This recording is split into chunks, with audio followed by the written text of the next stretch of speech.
Chapitre 4. Ned Land. Le commandant Farragut était un bon marin, digne de la frégate qu'il commandait. Son navire et lui ne faisaient qu'un, il en était l'âme. Sur la question du cétacé, aucun doute ne s'élevait dans son esprit, et il ne permettait pas que l'existence de l'animal fût discutée à son bord. Il y croyait comme certaines bonnes femmes croient au Léviathan, par foi, non par raison. Le monstre existait, il en délivrerait les mers, il l'avait juré. C'était une sorte de chevalier de Rhodes, un dieudonné de Gozon, marchant à la rencontre du serpent qui désolait son île. Ou le commandant Farragut tuerait le narval, ou le narval tuerait le commandant Farragut. Pas de milieu. Les officiers du bord partageaient l'opinion de leur chef. Il fallait les entendre causer, discuter, disputer, calculer les diverses chances d'une rencontre et observer la vaste étendue de l'océan. Plus d'un s'imposait un quart volontaire dans les barres de perroquet qui eût maudit une telle corvée en toute autre circonstance. Tant que le soleil décrivait son arc diurne, la mâture était peuplée de matelots auxquels les planches du pont brûlaient les pieds et qui n'y pouvaient tenir en place. Et cependant, l'Abraham Lincoln ne tranchait pas encore de son étrave les eaux suspectes du Pacifique. Quant à l'équipage, il ne demandait qu'à rencontrer la licorne, à la harponner, à la hisser à bord, à la dépecer. Il surveillait la mer avec une scrupuleuse attention. D'ailleurs, le commandant Farragut parlait d'une certaine somme de 2000 $ réservée à quiconque, mousse ou matelot, maître ou officier, signalerait l'animal. Je laisse à penser si les yeux s'exerçaient à bord de l'Abraham Lincoln. Pour mon compte, je n'étais pas en reste avec les autres, et je ne laissais à personne ma part d'observation quotidienne. La frégate aurait eu 100 fois raison de s'appeler l'Argus. Seul entre tous, Conseil protestait par son indifférence touchant la question qui nous passionnait et détonnait sur l'enthousiasme général du bord. J'ai dit que le commandant Farragut avait soigneusement pourvu son navire d'appareils propres à pêcher le gigantesque cétacé. Nous possédions tous les engins connus, depuis le harpon qui se lance à la main jusqu'aux flèches barbelées des espingoles et aux balles explosives des canardières. Sur le gaillard d'avant s'allongeait un canon perfectionné, se chargeant par la culasse, très épais de parois, très étroit d'âme, et dont le modèle doit figurer à l'exposition universelle de 1867. Ce précieux instrument, d'origine américaine, envoyait sans se gêner un projectile conique de 4 kg à une distance moyenne de 16 km. Donc, l'Abraham Lincoln ne manquait d'aucun moyen de destruction, mais il avait mieux encore. Il avait Ned Land, le roi des harponneurs. Ned Land était un Canadien, d'une habileté de main peu commune, et qui ne connaissait pas d'égal dans son périlleux métier. Adresse et sang-froid, audace et ruse, il possédait ces qualités à un degré supérieur, et il fallait être une baleine bien maline ou un cachalot singulièrement astucieux pour échapper à son coup de harpon. Ned Land avait environ 40 ans. C'était un homme de grande taille, plus de 6 pieds anglais, vigoureusement bâti, l'air grave, peu communicatif, violent parfois, et très rageur quand on le contrariait. Sa personne provoquait l'attention, et surtout la puissance de son regard qui accentuait singulièrement sa physionomie. Je crois que le commandant Farragut avait sagement fait d'engager cet homme à bord. Il valait tout l'équipage, à lui seul, pour l'œil et les bras. Je ne saurais le mieux comparer qu'à un télescope puissant qui serait en même temps un canon toujours prêt à partir. Qui dit Canadien, dit Français. Et si peu communicatif que fût Ned Land, je dois avouer qu'il se prit d'une certaine affection pour moi. Ma nationalité l'attirait sans doute.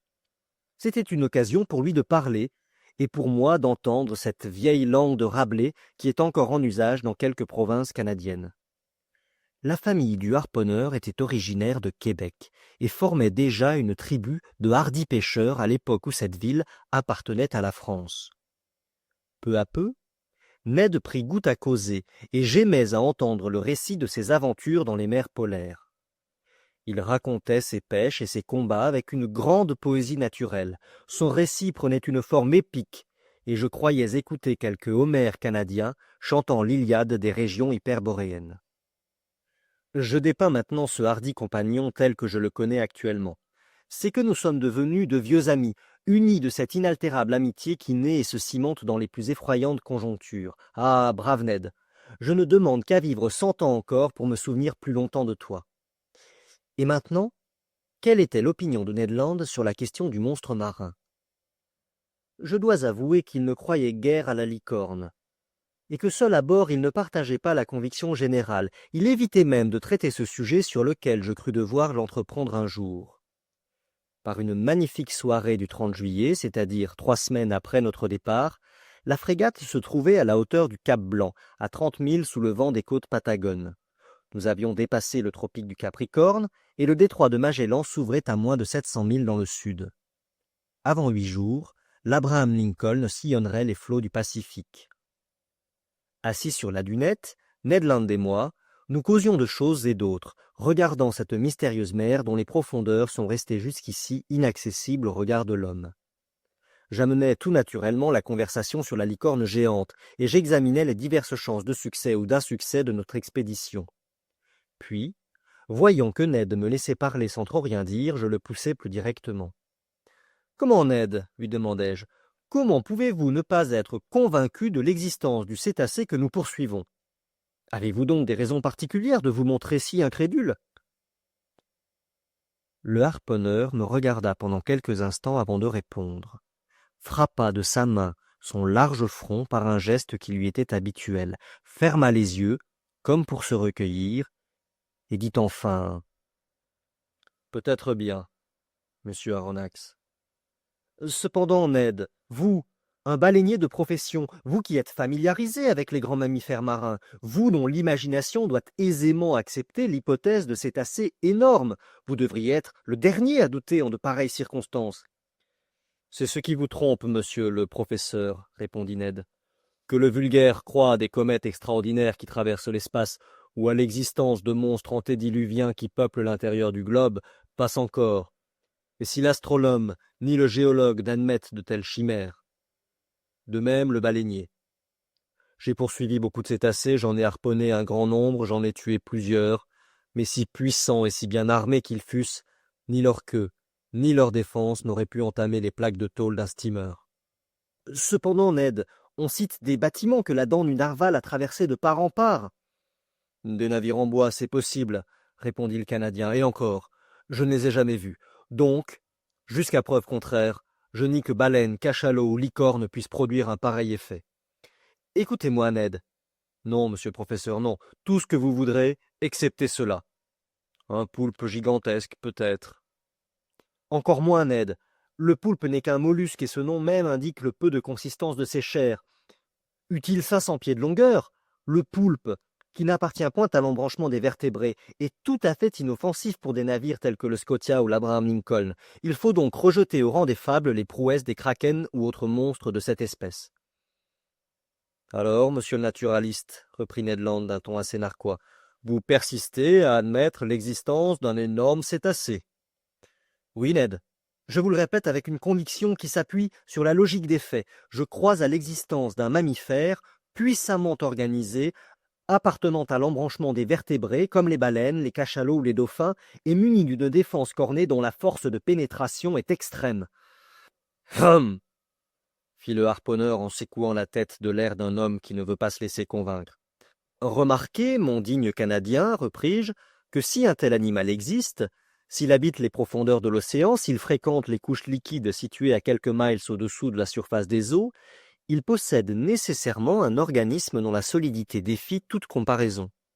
« Et pourquoi cet organisme si puissant ?» demanda Ned. « Parce qu'il faut une force incalculable pour se maintenir dans les couches profondes et résister à leur pression. »« Vraiment ?» dit Ned qui me regardait en clignant de l'œil.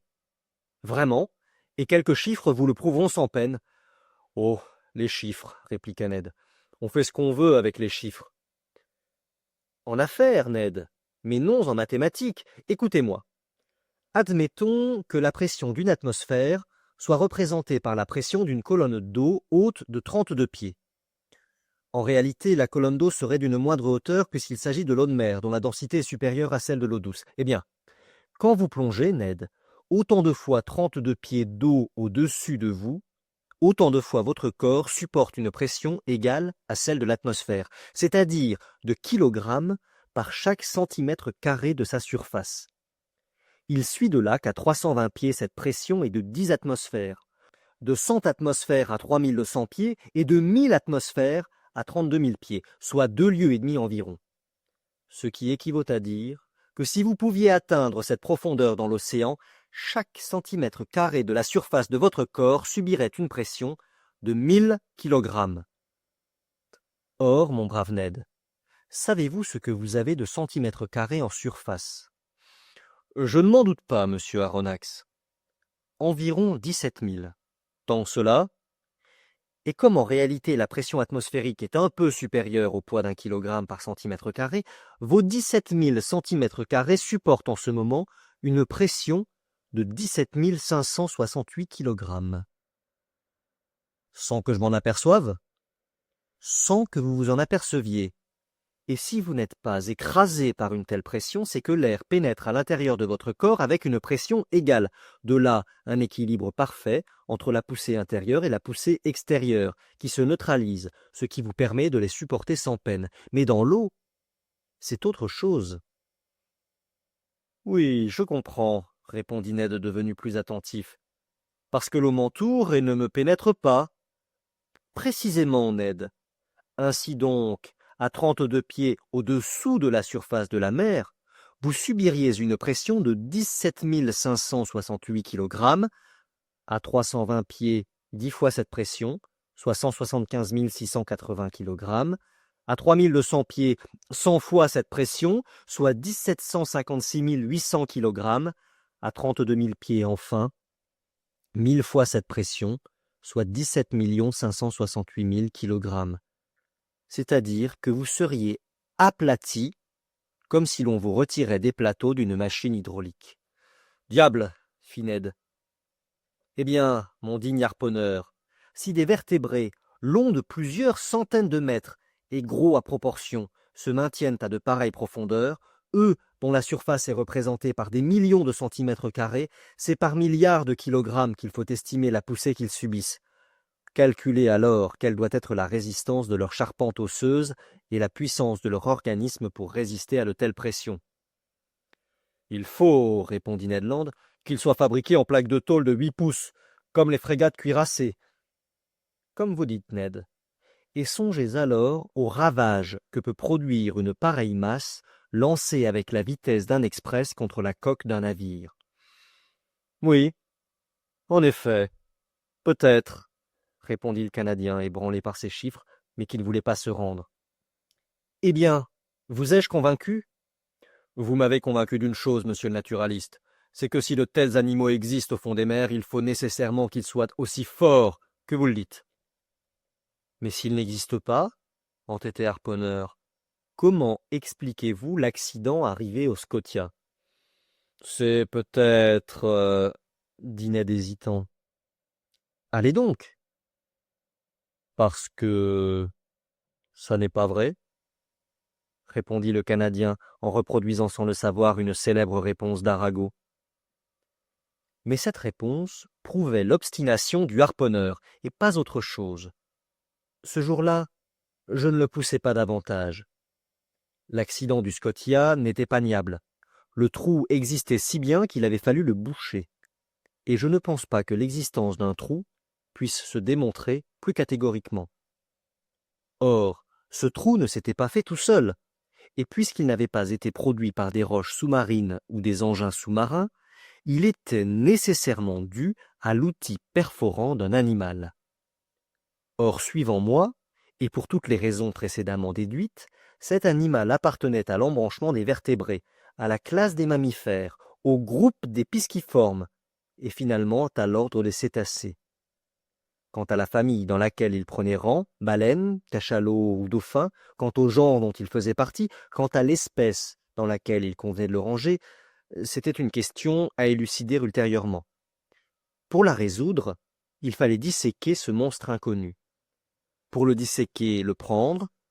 Pour le prendre, le harponner, ce qui était l'affaire de Ned Land. Pour le harponner, le voir, ce qui était l'affaire de l'équipage. Et pour le voir, le rencontrer. ce qui était l'affaire du hasard.